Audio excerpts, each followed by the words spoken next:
আসসালামু আলাইকুম, সবাইকে আমন্ত্রণ জানাচ্ছি পুঁজিবাজার নিয়ে এনটিভির নিয়মিত আয়োজন মার্কেট ওয়াচে। আপনাদের সাথে আছি আমি মোহাম্মদ সাইদুর রহমান। আমাদের সাথে আলোচনার জন্য আজকে দুইজন উপস্থিত আছেন, জনাব Mohammad Ali, CEO Dhaka bank securities limited, জনাব রহমত পাশা, সিইও ইউসিবিএল ক্যাপিটাল লিমিটেড। দর্শক, আপনারাও স্ক্রিনে দেখানো নাম্বারে ফোন করে আমাদের সাথে যোগ দিতে পারেন।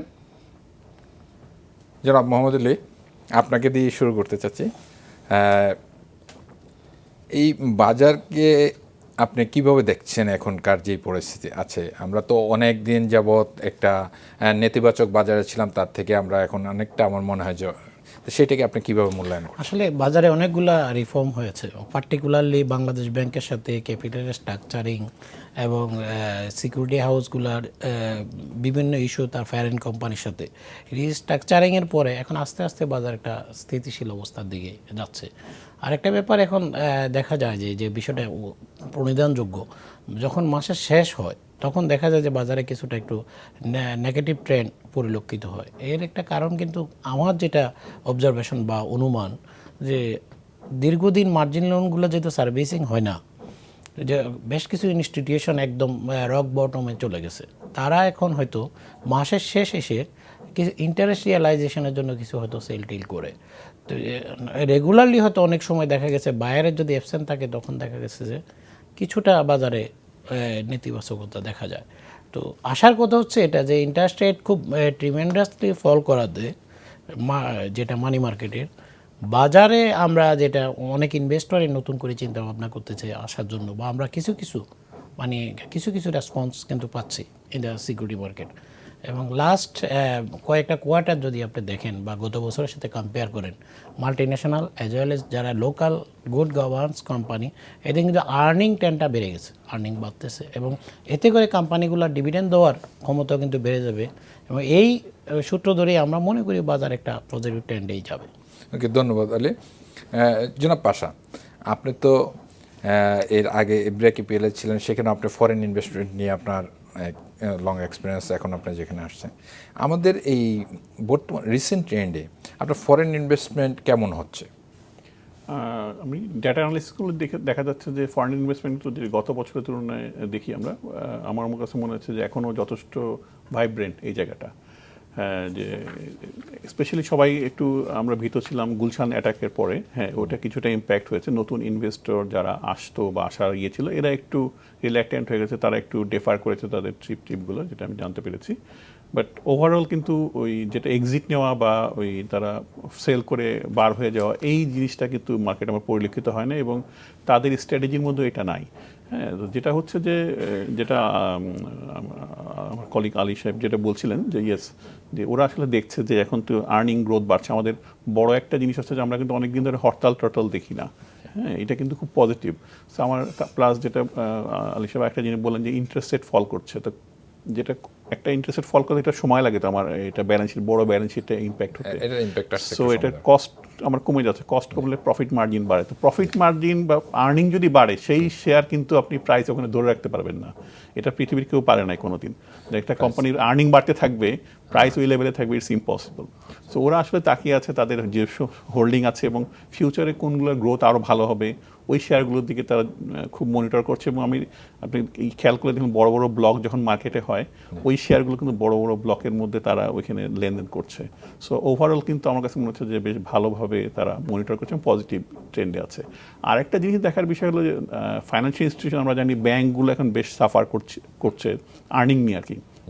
তাদের ক্রেডিট গ্রোথ হচ্ছে না, ডিফল্ট রেট খুব একটা ইমপ্রুভ হচ্ছে না, রিকভারি তো দেখছি ভালো স্ট্রাগল করছে। তো সব কিছু মিলে ব্যাংকিং সেক্টরে কিন্তু আমাদের ক্যাপিটাল মার্কেটে বড় একটা, এখন প্রায় 17-18%, যেটা আগে 30%-এর উপরে ছিল মার্কেট ক্যাপ, সেটা কমে চলে আসছে 20% কাছাকাছি হয়ে গেছে। তো এই সেক্টরে আসলে খুব বেশি ভালো কিছু আমি দেখতে পাচ্ছেন, এবং ওরাও কিন্তু এই জায়গাটা কনসার্ন যে বাংলাদেশের মধ্যে তারা, আমি যেটা দেখেছি তার সাথে কথা বলে, তারা শেয়ার মার্কেটে বাংলাদেশে ঢোকার সময় প্রথম দেখে ব্যাংকিং। রিজন হচ্ছে আমাদের দেশে ব্যাংকিং সেক্টরটা সবচেয়ে বেশি রেগুলেটেড এবং কম্পারেটিভলি সেক্টর ওয়াইজ এটা সবচেয়ে বড় সবচেয়ে বড়, রাইট। বাট এইখানে তাদের কোনো কিছু সেরকম পাচ্ছে না। তো পাশাপাশি আমরা যদি এখন ম্যানুফ্যাকচারিং এর দিকে যাই, ম্যানুফ্যাকচার আমাদের মেইন স্ট্রেংথ কি? আমাদের মেইন স্ট্রেংথ হচ্ছে কনজিউমার। এত আমরা 7 বা 8 লার্জেস্ট আমরা পৃথিবীর, হ্যাঁ, পপুলেশনের দিক দিয়ে। তো কনজিউমার যে সমস্ত আইটেম আছে, ফার্মাসিউটিক্যাল বলেন, টেলকো বলেন, হ্যাঁ, এই ধরনের অনেকগুলো আমাদের কনজিউমার আইটেম যেগুলো, তারা কিন্তু ওই দিকে এখন বেশি তাকাচ্ছে। রিজনটা হচ্ছে যে আমরা জানি যে এখন যে ফাইন্যান্সিয়াল কোম্পানিগুলোর জন্য কিন্তু ইয়ার এন্ড হচ্ছে ডিসেম্বর, নন ফাইন্যান্সিয়াল হলেই, ম্যানুফ্যাকচারিং হলে আপনাকে ওটা জুন করে দিয়েছে আর কি, আদার দেন মাল্টিন্যাশনাল কয়েকটা যদি বাদ দেন। জুনে আদার দেন ব্যাংক এন্ড ফাইন্যান্সিয়াল ইনস্টিটিউশন, কিছু মাল্টিন্যাশনাল তারা এক্সেপশন নিয়েছে, এক্সেপশন পেয়েছে হ্যাঁ, তাদের individual প্যারেন্ট কোম্পানির সাথে ট্যাগ করার tag জন্য। করার জন্য। হ্যাঁ, তো ওইগুলোকে বাদ দিলে বাকিগুলো কিন্তু, তাহলে আমার মেজরিটি কিন্তু মানে 20-25% যদি আমি বাদ দিই, তাহলে বাকিটা কিন্তু সব জুনে আমার এন্ডিং। June ending. তো এখন আমরা জুনের এন্ডিং, আমাদের কিন্তু 3 মাসের মধ্যে ডিক্লারেশন আসে সেপ্টেম্বর। আমরা তো এখন এটাকে একটা ডিভিডেন্ড মৌসুম হিসাবে দেখছি, এবং বাংলাদেশে আগে দেখা যেত হয়তো আমরা ধরতাম যে 50-50, হয়তো ডিসেম্বরে 50%, মানে এখন দেখা গেছে যে এটা হয়তো 80-20 হয়ে গেছে, 80-20 পর্যায়ে চলে আসছে। তো সেই হিসাবে আমাদের সামনে তো অনেক বেশি প্রত্যাশা। এবং আরো একটা ইন্টারেস্টিং বিষয় এখানে, যে আপনি দেখেন যেই কোম্পানিগুলো ডিসেম্বরের পূর্বে জুনে শিফট হয়ে আসছে, তাদের কিন্তু 9 মাসের ইনফরমেশন হিডেন রয়ে গেছে। তারা কিন্তু কোনো কমিউনিকেট করতে পারে নাই, মানে because of the situation. Actually এটা কোনো তাদের ইন্টেনশন না, এটা সিচুয়েশনালি। তো আমি একটা বিষয় আপনাকে সাপ্লিমেন্টারি জানতে চাইছিলাম, যে আপনার এই যে ফরেন ইনভেস্টমেন্ট গত বছর থেকে এই বছরে গ্রোথের পার্সেন্টেজটাকে অ্যাপ্রক্সিমেট আপনার ধারণা আছে, যেহেতু আপনারা এটা নিয়ে কাজ করেন? কিছু গ্রোথ আছে, সিগনিফিকেন্ট না, বিকজ ফ্রেশ ইনভেস্টমেন্ট খুব বেশি আসে নাই, হ্যাঁ, এই বছর আর কি, যেটা গত বছর বা তার আগের বছর কিছু চেঞ্জ হয়েছে। 14 তুলনায় 15 খুব ভালো ছিল, 15 থেকে 16 কিন্তু খুব বেশি গ্রোথ ওই লেভেলে আছে, 10 থেকে 15% প্লাস মাইনাস এরকম হয়, মান্থ টু মান্থ ভ্যারি করে। হ্যাঁ, বা যেটা হচ্ছে যে তার সেল মুড যেহেতু নাই, এখানে যেটা হয়ে থাকে যে আমরা দেখি যে অনেক সময় বলি যে প্রচুর সেল হচ্ছে, ফরেনাররা বিক্রি করছে, হুইচ ইজ ট্রু, হ্যাঁ, অনেক সময় সেল করে, বাট তাদের ফান্ডগুলোর নেচারটা বুঝতে হবে। তারা হচ্ছে 3, 5, 7, 10 বছরের জন্য তারা মিউচুয়াল ফান্ড তো বেসিক্যালি, তো এরকম তারা ফান্ড অ্যারেঞ্জ করে। তো যখনই ম্যাচুরিটি পিরিয়ড আসে, তার 1 বছর আগে থেকে কিন্তু তারা এক্সিট নেওয়া শুরু করে। এই প্রেশারটা তো আসবে, এটাতে আপনি ফোন করে বা তাদেরকে হাতে পায়ে ধরে কনভিন্স করার কোনো সুযোগ নাই, এটা রিয়েলিটি, আমাদেরকে মানতে হবে। এটা তো খুব স্বাভাবিক, আপনি ইনভেস্টমেন্ট করলে একটা সার্টেন ইন্টারভ্যালে তো যে আপনাকে এক্সিট নিতেই হবে, রাইট। ধরুন ধন্যবাদ আপনাকে থামাচ্ছি। জনাব আলী, আমরা যে বিষয়টা এখানে খুব গুরুত্ব সহকারে নিয়ে আসতে চাচ্ছিলাম, যে এই যে আমাদের প্রচুর কোম্পানি ডিসেম্বরে আপনার ডিভিডেন্ড যেহেতু ডিক্লারেশন দেয় নাই, এর কারণে এইরকম অনেক কোম্পানি এবার এড হয়েছে। এখন একটা আমাদের সামনে কিন্তু বিশাল একটা ডিভিডেন্টের মৌসুম আসতেছে, এইটাকে আপনারা কিভাবে দেখছেন এবং এইটা বাজারে কীরকমভাবে প্রভাব ফেলতে পারে? এখানে আসলে পাশাপাশি প্রথমে ফরেন ইনভেস্টমেন্ট নিয়ে কথা বলছেন, এটা খুবই একটা ভালো জিনিস, যে মিউচুয়াল ফান্ডগুলো স্কোয়ার আপ করার সময় কিছু সেল আসে। এটাকে যদি আমি একটু বলতে চাই, যে আমাদের দেশেও কিন্তু আমরা ইকোনমি টার্ন করতেছি টু দ্য মিডল লেভেলে, আমাদের এখানেও কিন্তু প্রচুর মিউচুয়াল ফান্ড হচ্ছে। একটা সময় কিন্তু আমাদের অ্যাবজর্বেশন ক্ষমতাটা এসে যাবে, পুঁজিবাজারে কিন্তু ইনস্টিটিউশনাল ব্যাকআপের দিকে যাচ্ছে। নাম্বার 1, এই ফরেন সেল কিন্তু একটা সময় মার্কেটকে ওই ধরনের মানে প্রভাব ফেলবে না। আর নাম্বার 2 যদি আসেন, আরেকটা বিষয় আমি যেটা বলতে চাই, আমাদের দেশে প্রচুর লোক কিন্তু বাইরে আছে, আমরা যেগুলো ইন্ডিভিজুয়ালি কাস্টমার পাই, এনআরবি যেটা, এখানে মনে হয় আরও কিছু রিল্যাক্স করার বিষয়গুলো আছে। এটা নিয়ে আমি বেশ কিছু কাস্টমারের সাথে ফেস করতেছি, foreign exchange regulation as well as ধরেন মার্কেট রেগুলেশন। একটা লোক ধরেন বাংলাদেশি, সে টাকা নিয়ে যাওয়ার সময় আরও ইজিয়ার কীভাবে করা যায়, যদিও কিছু রিল্যাক্স হয়েছে, আরও ইজিয়ার করা গেলে তাহলে হবে কি জানেন, এখানে আমাদের যারা নন রেসিডেন্ট বাইরে আছে তাদের কিন্তু খুব খারাপ শেয়ার হবে না মার্কেটে। আপনারা কোনো 1% কোনো স্টাডি পেপার তৈরি করছেন কোনো রিকমেন্ডেশন দিতে চাচ্ছেন কিনা সংশ্লিষ্ট রেগুলেটরদেরকে, যে আসলে এই জায়গাতে, কারণ আমরা যারা বাজারের সাথে সম্পৃক্ত আছি, আপনারা যারা আছেন সবাই তো দায়িত্ব হলো যে, কারণ এট এ টাইমে কিন্তু কখনো কোনো জায়গায় ইমপ্রুভমেন্ট হয় না, ইমপ্রুভমেন্টটা কিন্তু ফেজ বাই ফেজ হয়। তো আপনাদের যাদের দৃষ্টিতে যে বিষয়গুলো আছে, এই জিনিসগুলো সংশ্লিষ্ট কর্তৃপক্ষের দৃষ্টিতে যদি আনা যায় ফর্মালি, তাহলে সেটা হয়তো ইফেক্টিভ হইতে পারে। তো সেই ব্যাপারে আমরা কাজ করতেছি এবং আমরা কিছু সেকেন্ড থিং, আমি যদি ডিভিডেন্ড নিয়ে বলতে চাই, যে যেখানে 12 মাসের ডিভিডেন্ড ডিক্লেয়ার করার পরে একটা রেগুলেশন হলো যে ঠিক আছে, তোমরা সবাইকে জুন এন্ড আসতে হবে। তো জুনে আসতে গেলে এখন কিন্তু একটা ডিভিডেন্ড দিচ্ছে, ওই ডিভিডেন্ডটাকে কনসিডার করা হয়েছে যে ইন্টেরিয়াম ডিভিডেন্ড। এখন আর জুন 6 মাস, এখন একটা ইয়ার এন্ড, তাহলে 18 মাস ব্যাপী একটা ডিভিডেন্ড আসবে কোম্পানিগুলোর। আমি যেটা বিশ্বাস করি যে বোর্ড অফ ডাইরেক্টর যারা আছেন তারা কনসিডার করবেন 12 মাসের ডিভিডেন্ড কত ডিক্লেয়ার করেছেন আর 6 মাসের জন্য আলাদা একটা পিরিয়ড ধরে ওইভাবে একটা ডিভিডেন্ড যদি দেয়, তাই শেয়ার বাজার একটা ভালো অবস্থার দিকে যাবে। কারণ হচ্ছে এই ডিভিডেন্ডটা আসলে কিন্তু অনেকে বাই করে ডিভিডেন্ড নেওয়ার জন্য। জি। তো এটা, এবং এক্ষেত্রে রেগুলেটরও আমার মনে হয় একটু নজর দেওয়া উচিত। অনেক কোম্পানি হয়তো চিন্তা করবে যে আমি ডিসেম্বরে যেটা দিয়েছি এটা জুনে এসে অ্যাপ্রুভ করে নেওয়া না, এখানে রেগুলেটরও মনে হয় একটু গাইডলাইন বা সাজেস্টিভ কিছু দেওয়া উচিত যে যদিও বোর্ডের ডিভিডেন্ড পলিসিতে রেগুলেটরের কিছুই করার থাকে না, তারপর একটা সাজেস্টিভ মধ্যে আমরাও মনে করি যে এখানে শেয়ার হোল্ডার যেন বঞ্চিত না হয়, যেহেতু বাজারের অবস্থাটা ভালো না। না, রেগুলেটর তো সবসময়ই বিনিয়োগকারী বা শেয়ার হোল্ডারের স্বার্থটাকে সংরক্ষণ করার জন্য, এবং এই পর্যন্ত আমরা যা দেখেছি রেগুলেটরদের বিভিন্ন ভূমিকায়, তারা কিন্তু সবসময় বাজারকে সমৃদ্ধশালী করা, বাজারকে গতিশীল করা বা বিনিয়োগকারীদের স্বার্থ রক্ষা করার জন্য কাজ করে। তো জনাব পাশা, যেটা আমরা বলতেছিলাম যে ফরেন ইনভেস্টমেন্ট এবং এই যে ডিভিডেন্ড এনআরপিতে, তো সেখানে কি আপনারা যেটা জনাব আলী বলতেছিলেন যে এখানে কিছু ধরনের রিল্যাক্সেশন বা কিছু ইমপ্রুভমেন্ট দরকার, তো সেই ক্ষেত্রে আপনারা কি এরকম কোনো কিছু চিন্তা করছেন কিনা যে কোথাও কিছু ফ্যাসিলিটেট করা বা ইমপ্রুভমেন্ট করা, যেটা আপনারা সংশ্লিষ্ট রেগুলেটরদেরকে কমিউনিকেট করতে পারেন, যার ফলে বাজারের জন্য উপকার হতে পারে, বিনিয়োগকারীর উপকার হতে পারে, এরকম কোনো চিন্তা? এখানে আমার কিছু ব্যক্তিগত এক্সপিরিয়েন্সের কথা শেয়ার করি। আমি গত বছর এনআরবি দিয়ে আমি অনেক কাজ করেছি এবং আমি ওটার জন্য রোড শো করেছি। আমি লন্ডনে, ম্যানচেস্টারে, বার্মিংহামে এবং সেন্ট্রাল লন্ডনে 3টা রোড শো করেছি। I met lot of NRBs. তো ওখানে যেটা দেখছিলাম যে লন্ডনে গিয়ে যেই জিনিসটা ফেস করলাম, যেটা রেগুলেটর রিলেটেড, আপনি যেটা যেটা জানতে চাচ্ছেন, যে তারা বলছে যে আমি শেয়ারটা যখন কিনবো আমি তো পাউন্ড স্টার্লিং পাঠাবো, বাট পাউন্ড স্টার্লিং যেভাবে ফ্ল্যাকচুয়েট করে, হ্যাঁ 5 to 10%, বলে আপনি আমাকে যদি 20% প্রফিট দেন, 10% তোমার ফ্ল্যাকচুয়েশনে চলে যাবে। এটাকে কিভাবে আপনি হেজিং করবেন? এটার কোনো গাইডলাইন আপনাদের ইয়েতে আছে? কারণ এটা তো আমাদের না, এটা তো ব্যাংকের ফাংশন আসলে। হ্যাঁ, তো হচ্ছে ব্যাংকের ফাংশন হলো আমরা কি তাহলে দুই জায়গায় যাবো? আমার কারেন্সির জন্য কি আমি একবার যাবো ব্যাংকের কাছে, যেটা আমাকে হেজ করো, তারপরে আপনি আমার প্রফিটটা দিবেন? তাহলে এটা তো একটু আমাদের জন্য লন্ডন থেকে বসে এটা একটু ডিফিকাল্ট। হ্যাঁ, তো এইটা একটা বড় চ্যালেঞ্জ তাদের জন্য। তারা সবাই বলছিলেন আমরা we are interested to invest in Bangladesh, যেহেতু রিটার্ন রেট ভেরি লুক্রেটিভ, কিন্তু এইটা আপনারা কিভাবে করবেন এটার উপরে কিছু আমাদের সাজেশন আছে কিনা।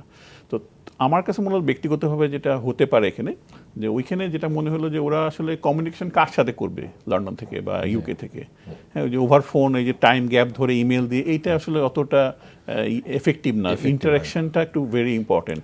আমরা যদি কোনো ডেস্ক বা কোনো কিছু খোলার জন্য ব্যবস্থা বা এসএসি থেকে আমাদের বা রেগুলেটর থেকে যদি কোনো ইয়ে দেয়, সেটা কোন পক্ষের থেকে? এখন যদি ফরেন কারেন্সির ইস্যু কথা বলেন, তাহলে কারেন্সির ইস্যুটা হলে চলে যাচ্ছে সেন্ট্রাল ব্যাংকের কাছে, কারেন্সি রিলেটেড ইস্যুটা হলো সেন্ট্রাল ব্যাংকের। আবার যদি ক্যাপিটাল মার্কেট রিলেটেড ইনফরমেশন কথা বলেন, it's related to stock exchange or securities exchange. In addition to that also included the NBRO. এখানে ইন্টারেস্টিং যে পার্টটা সেটা হচ্ছে যে মানে ওদের একটা ভালো জিনিস হচ্ছে লুক্রেটিভ রিটার্ন, প্লাস আপনার ট্যাক্স হলো 0% এনআরবিদের জন্য। হ্যাঁ, এটা খুব লুক্রেটিভ মনে হচ্ছে তাদের কাছে। আর পাশাপাশি চ্যালেঞ্জ যেটা হচ্ছে, একটা হচ্ছে currency risk, exchange rate. Dollar হলে তো মোটামুটি আমরা বলতে পারি স্টেবল, কিন্তু স্টার্লিং তো দেখেছেন আপনি 120 টাকা থেকে 102 টাকা চলে আসছে। হ্যাঁ, ভেরি ফ্ল্যাকচুয়েটিং।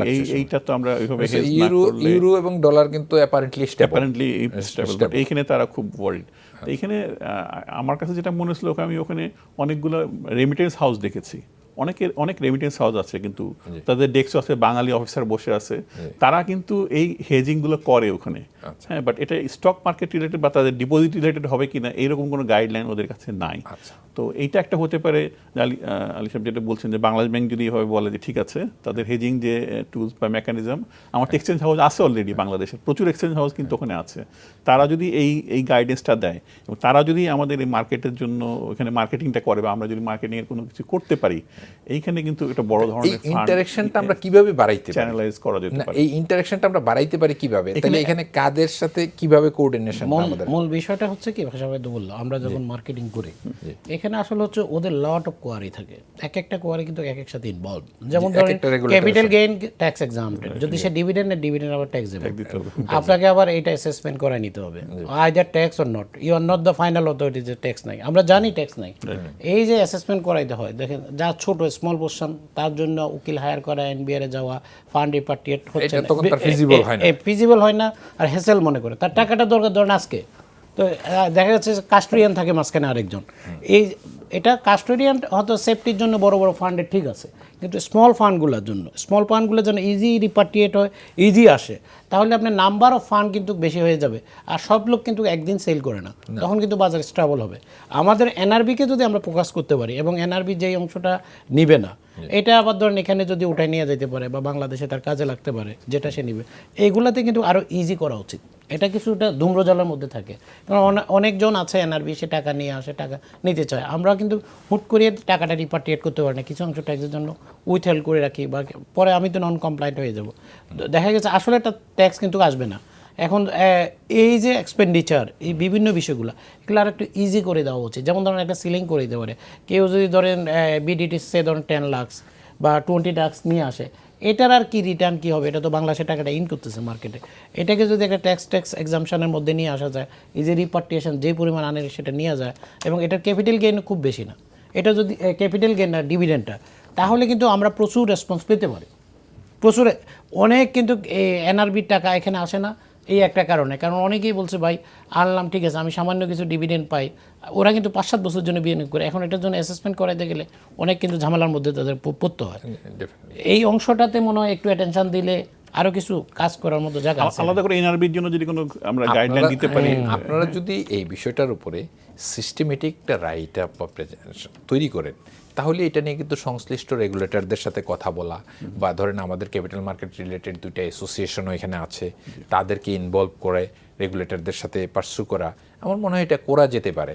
তো সেই ক্ষেত্রে কিন্তু আপনাদেরকে যারা এই জায়গাটা নিয়ে ফোকাস করেন, আপনাদেরকে আগেই আসতে হবে, আপনারা কিন্তু এটাকে এটা ফর্মাল ইয়েতে নিয়ে আসতে হবে, যে এই জিনিসগুলো স্পেসিফিক একটা প্রপোজাল নিয়ে আসতে। আমার মনে হয় যে এটা করণীয় যে আছে, এবং এইগুলো নিয়ে রেগুলেটরদের সাথে পারচুয়েশন করা যেতে পারে।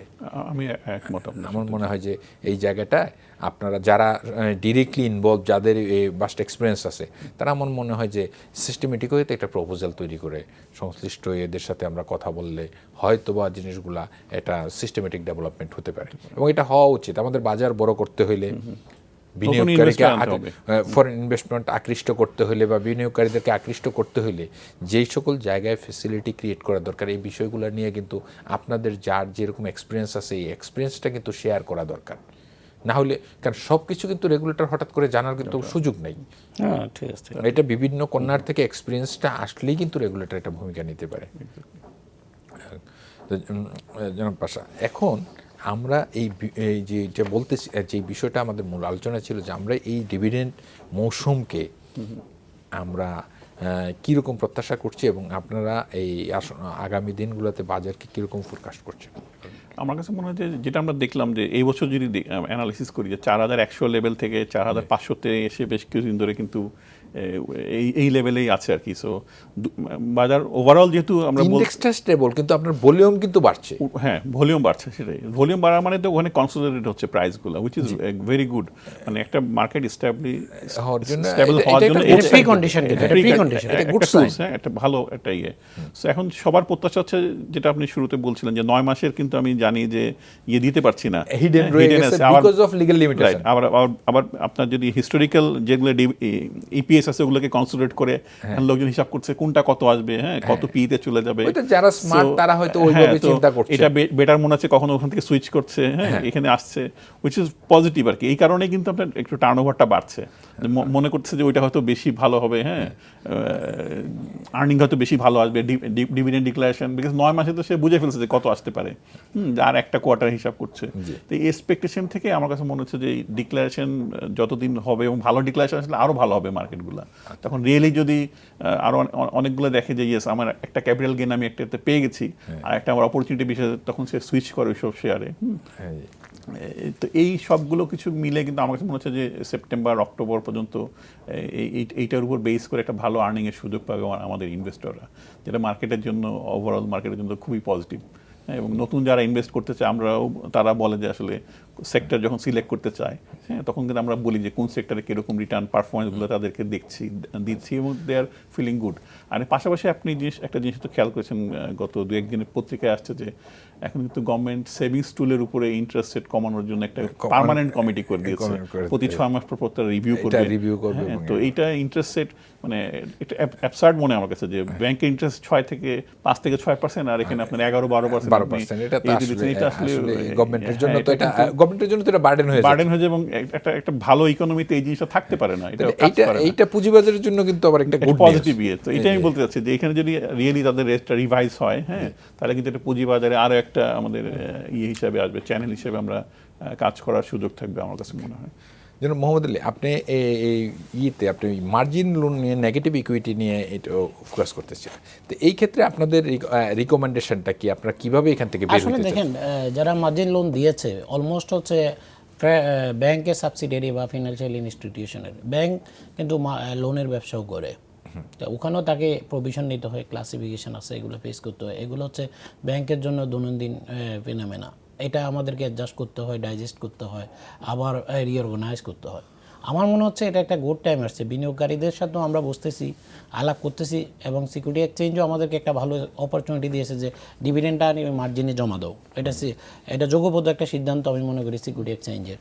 এখন আমরা যদি আমাদেরকে দুইটার মধ্যে একটা প্রসেসে যেতে হবে, আমাদের যে study either we have to trigger it in the market, অথবা কাস্টমার সাথে বসে ইন্টারেস্ট নেইল করে দিয়ে আস্তে আস্তে। জনাব আলী, আপনাকে এখানে থামাচ্ছি। আমাদের একটা মোহাম্মদ আলী আপনার সাথে যে বিষয়টা নিয়ে আলোচনা করতেছিলাম আমরা, ওই যে নেগেটিভ মার্জিন রুল এবং এখন দেখেন, এই যে ব্যাংকের সাবসিডিয়ারি হিসাবে বা ব্যাংক হিসাবে ব্যাংকের যে যখনই ল্যান্ডিং করার পরে কিছু লোক স্টাক আপ হয়, কিছু রেগুলার থাকে, কিছু ব্যাড হয়, ক্লাসিফাইড হয়, রিশিডিউলিং করে। যেহেতু আমরা যাদেরকে ল্যান্ডিং করেছিলাম আমাদের একটা অবজেক্ট ছিল যে ব্যবসা করবে, আমরা টিকার ক্লজ অ্যাপ্লিকেশন করতে পারি due to the regulation and Bangladesh সরকারের মুভমেন্টটা ছিল সিম্প্যাথিক।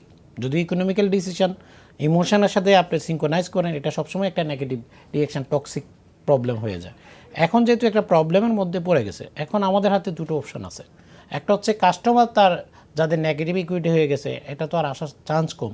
কাস্টমার এসে সারেন্ডার করে দিতে হবে যে আমি আসলে এটা পারতেছি না।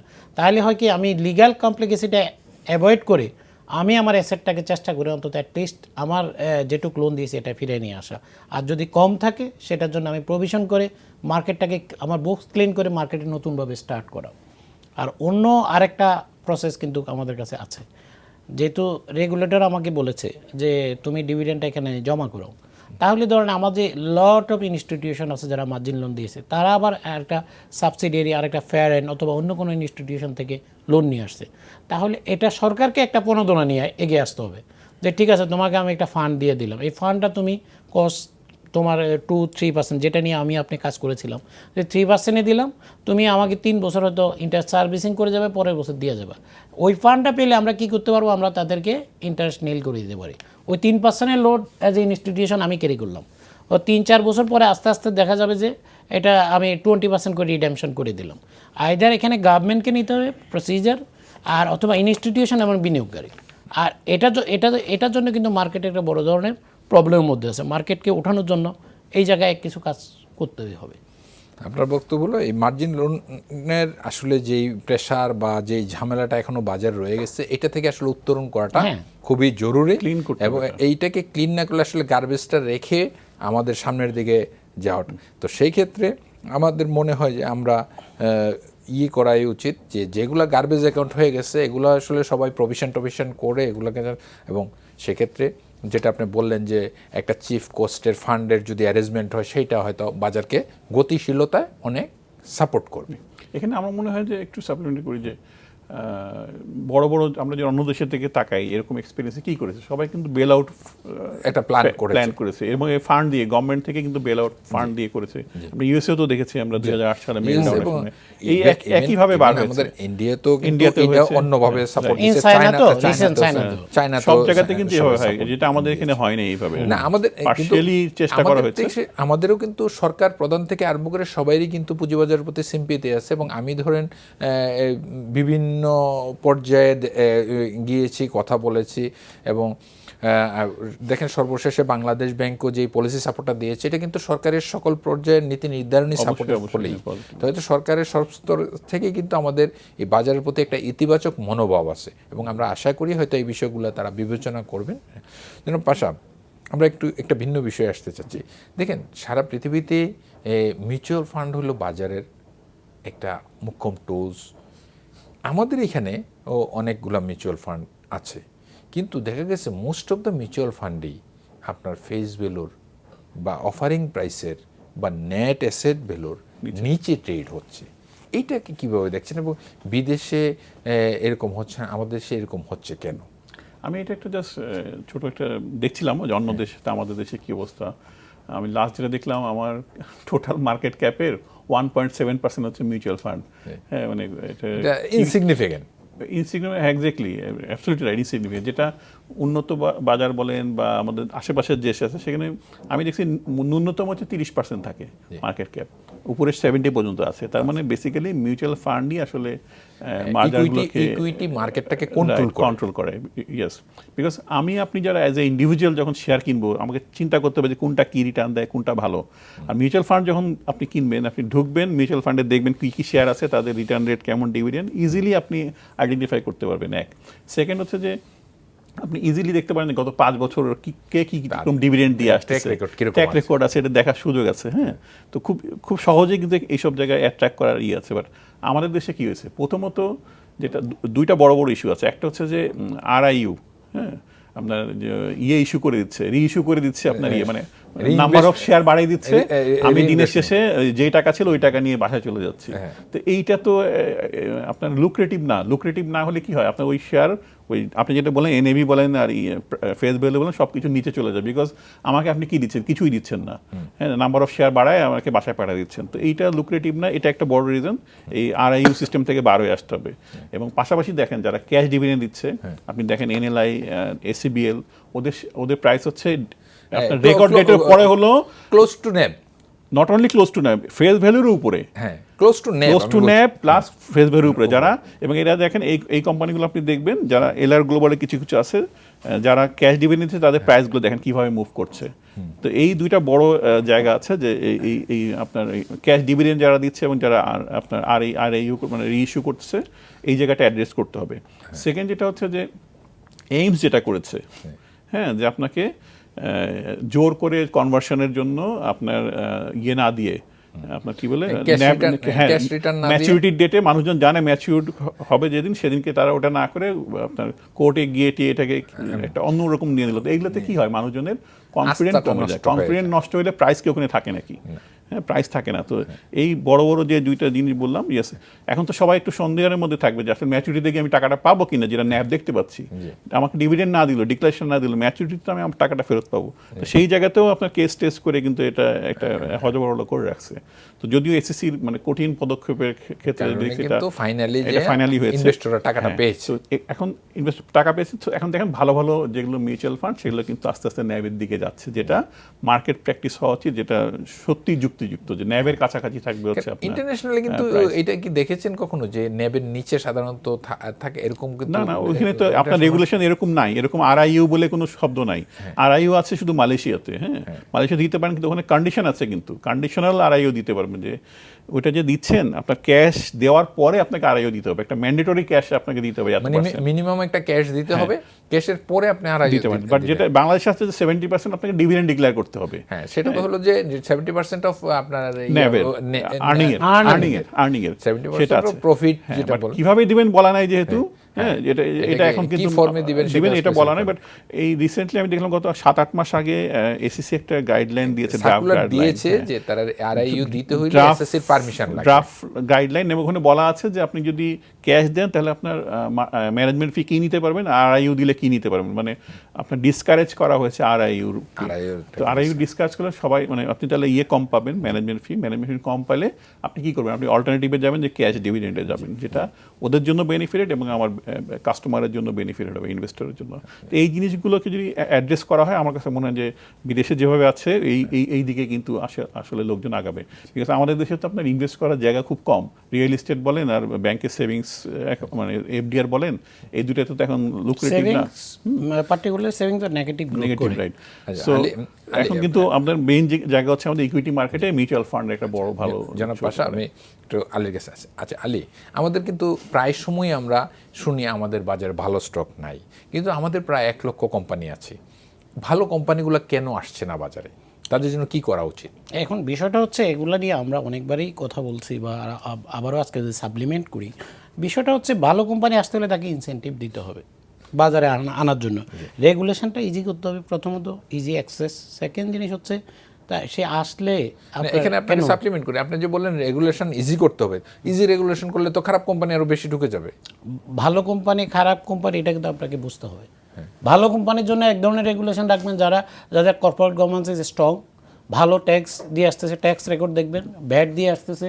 আর যে নতুনভাবে আসতেছে আসলে তার কিছুই নেই, লোনটাকে রিঅর্গানাইজ করতেছে, তার জন্য আর ওর জন্য যদি একই রেগুলেশন রাখেন এটা মাল্টিন্যাশনালের জন্য, তাহলে তো হবে না। আপনি যদি সেই বারবার এসে যদি একটা মাল্টিন্যাশনাল কোম্পানি বাজারে এন্ট্রি দিতে যায়, বারবার যদি প্রবলেম পড়ে, একসময় তারা রিল্যাক্টেন্ট হয়ে যায়। কারণ হচ্ছে তাদের একটা মাত্র ইনসেন্টিভ আছে যে 10% হয়তো ট্যাক্সের ইনসেন্টিভ আছে লিস্টেড কোম্পানির জন্য, সেটা তাদের একটা ইনসেন্টিভ আছে। এখন এটা আর একটা রেগুলেশন করে ম্যান্ডেটরি এর মধ্যে নিয়ে আসতে হবে যে যারা দেখেন একটা নতুন জিনিস এসেছে, সেটা বুক বিল্ডিংটাকে কিন্তু অ্যাট্রাকটিভ করা হয়েছে, বুক বিল্ডিংটা অ্যাট্রাকটিভ করা হয়েছে। এবং এটা রেগুলেশন যদি এখানে অ্যাড করা যায়, যারা মাল্টিন্যাশনাল বা আসে 5 বছর 7 বছর অপারেশন চালানোর পরে পুঁজিবাজার লিস্টিং হতে হবে, তাহলে হবে কি, যেমন ধরেন পাবলিক কোম্পানির জন্য কিন্তু এটা আছে যে 50 কোটি টাকার উপরে গেলে 50 কোটি টাকার উপরে গেলে তারা 3 ম্যান্ডেটরি বলা হয়।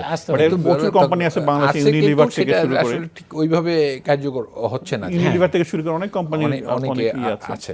এটা যদি আসে, আরেকটা ব্যাপার যেখানে আমি মিউচুয়াল ফান্ড নিয়ে কথা বলছেন, আরেকটা জায়গা আমি বলি, রিসেন্ট বাংলাদেশ ব্যাংক, বেশ কিছু ব্যাংক এবং যাদের পেনশন গ্র্যাচুইটি ফান্ড আছে তারা সঞ্চয়পত্রে ইনভেস্ট করতে পারতেছে না। তাহলে তারা কোথায় যাবে? তারা কিন্তু মিউচুয়াল ফান্ডে ইনভেস্ট করতে পারে যদি subject to their fund is secured by the guarantee. এইসব জায়গায় যদি একটু প্রোডাক্টটাকে রিডিজাইন করা যায় এবং প্রফেশনাল অ্যাসেট ম্যানেজমেন্ট দ্বারা, তাহলে কিন্তু এখানে বাজারে একটা ভালো ফান্ড আসতে পারে।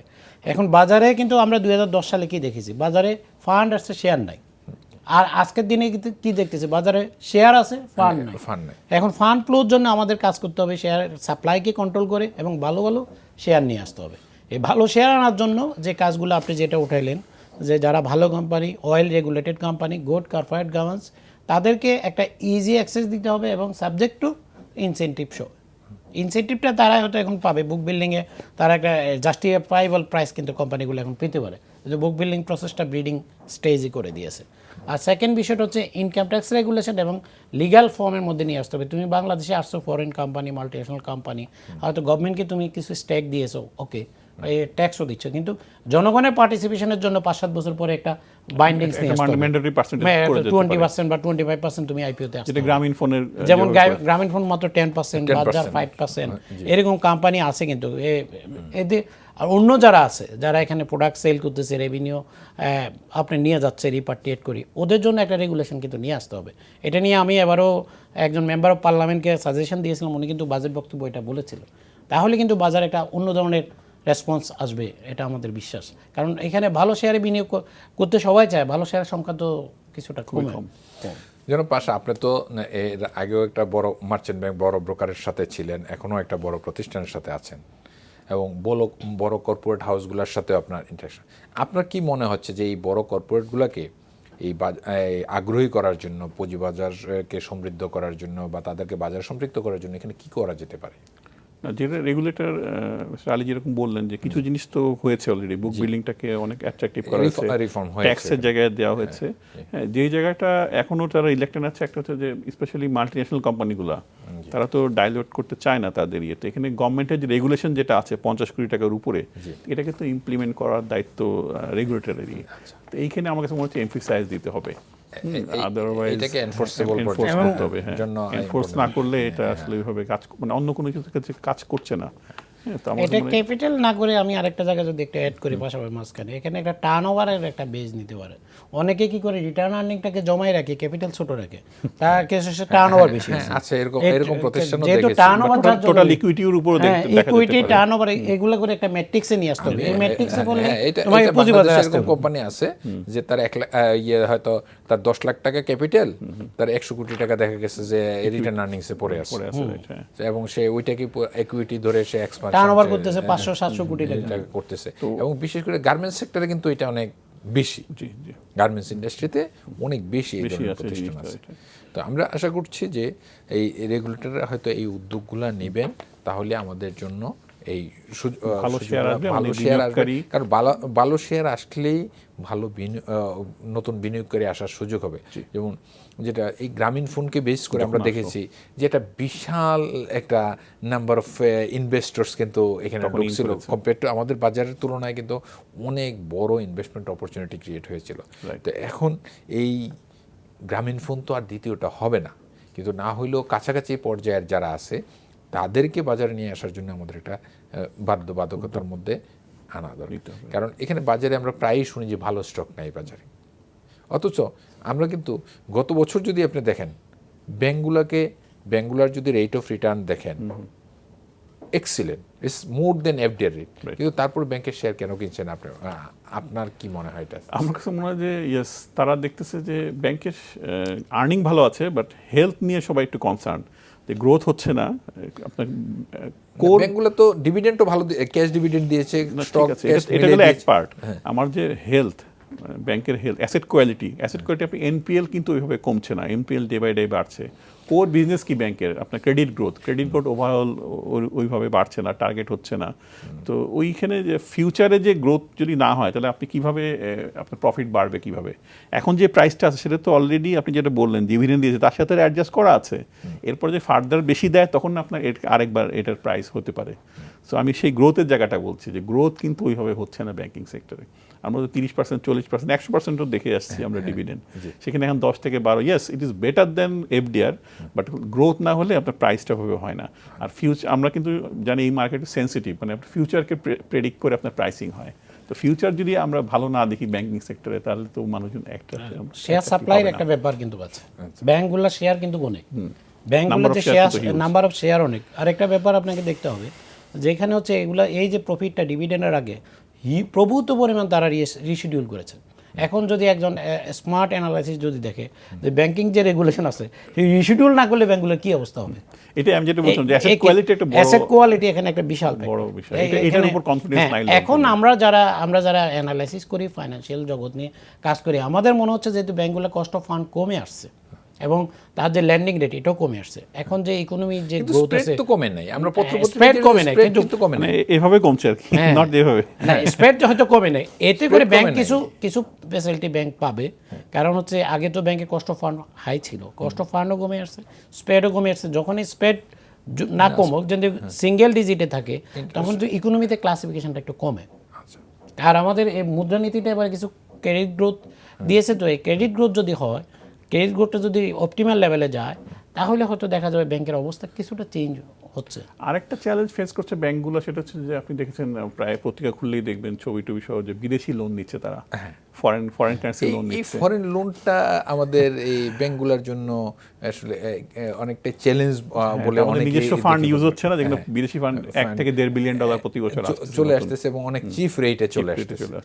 এটা আপনি যখন একটা ইকোনমিতে ডেফিসিট ফাইন্যান্সিং শুরু করবেন, ডেফিসিট ফাইন্যান্সিং যখন শুরু করে গভর্নমেন্ট ডেভেলপমেন্ট কাজ শুরু করে, তখন অর্থের ফ্লো তো আসতে হবে। এখন ধরুন যদি আমাদের ইন্ডাস্ট্রিয়ালিস্টরা ব্যাংক থেকে ফান্ড আনতো, তাহলে কি হতো, আমাদের যে এখন কল মানি রেট, সঞ্চয়পত্র রেট, এগুলোকেও আমাদের আপ করতে হতো। এখন কিন্তু ধীরে ধীরে এগুলো কমাচ্ছে, গভর্নমেন্ট তার ডেফিসিট ফাইন্যান্সিং করতেছে, ইকোনমি সার্কেল করতেছে। হয়তো একটা সময় যে আমাদের যেহেতু ফরেন রেমিটেন্স আছে, এটা দিয়ে ব্যাকআপ দিয়ে ফরেন লোনটা পেমেন্ট করার জন্য এই ধরনের একটা গভর্নমেন্ট একটা লং টার্ম পলিসি নিয়েছে। কিন্তু একটা সময় দেখা যাবে যে কারেন্সি যদি মানে ফ্ল্যাকচুয়েট করে বড় ধরনের, তাহলে ধরেন আজকে যে লোনটা ফরেন লোন 4% আছে, এটা 10% চলে যাবে। তখন ইন্ডাস্ট্রির জন্য একটা রিস্ক হবে আর কি।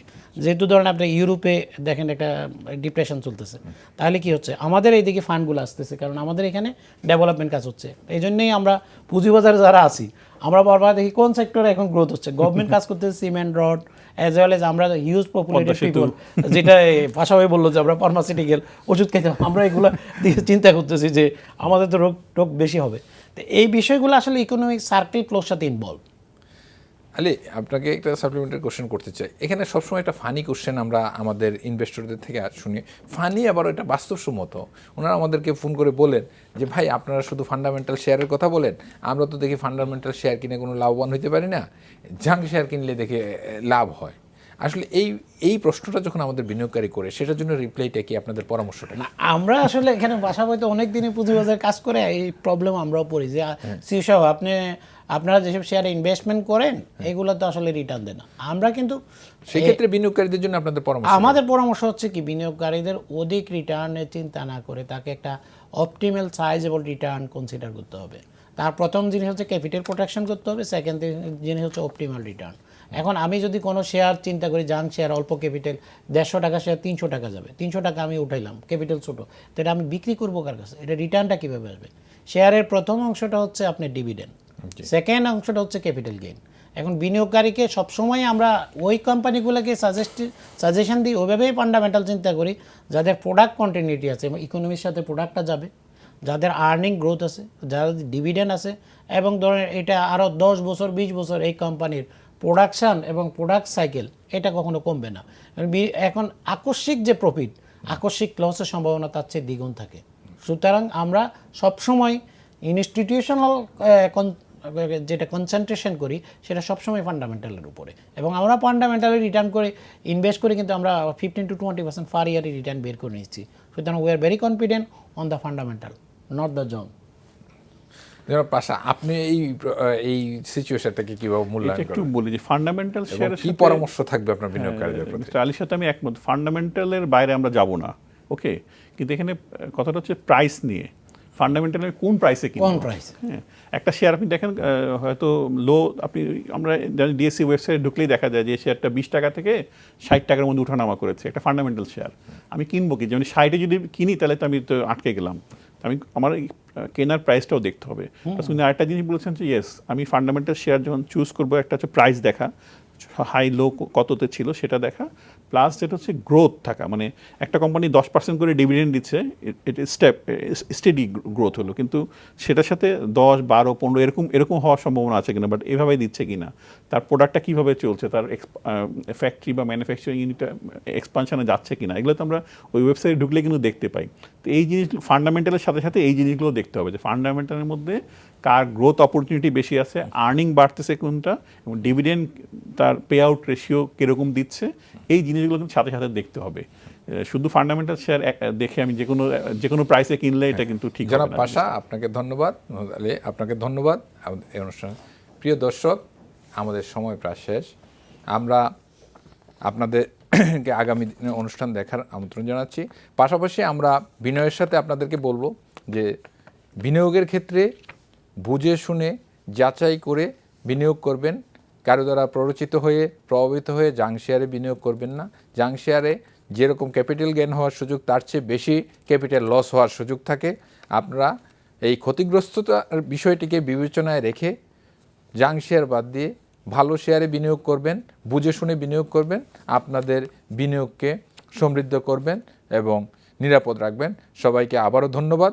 আগামী দিন আবারও দেখা হবে একই সময়ে এই অনুষ্ঠান নিয়ে অন্য কোনো অতিথিদের সাথে। সবাইকে ধন্যবাদ।